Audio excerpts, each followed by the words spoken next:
Bonjour les humains, 13 mars 2024.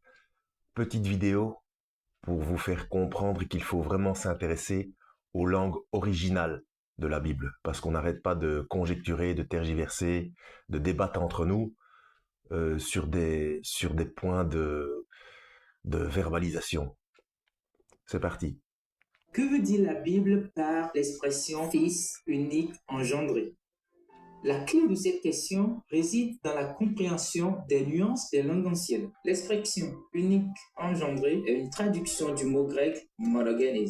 Cependant, cela ne signifie pas seul engendré dans le sens d'une naissance. Non, ce malentendu provient d'une incompréhension des racines du mot grec. Initialement, l'interprétation courante était que monogenes dérivait de monos, qui veut dire seul, et genao, qui veut dire engendré. Les érudits grecs ont plus tard découvert que la seconde racine de monogenes n'était pas le verbe genao, mais le nom genos, qui signifie classe ou genre. Par conséquent, monogenes signifie littéralement unique en son genre ou une personne dans sa propre classe. La Bible veut donc nous dire que Jésus n'est pas comme les autres fils de Dieu.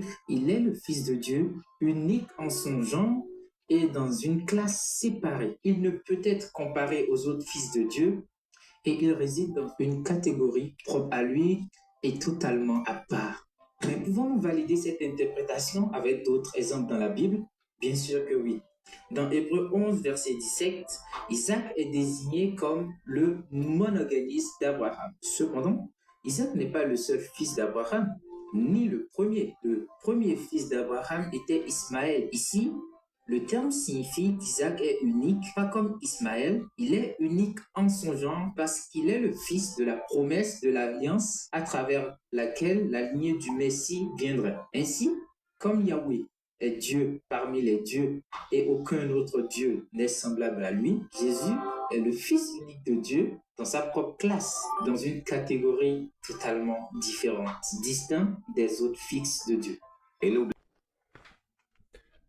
n'oubliez jamais, tout tourne autour de Yeshua, de Jésus.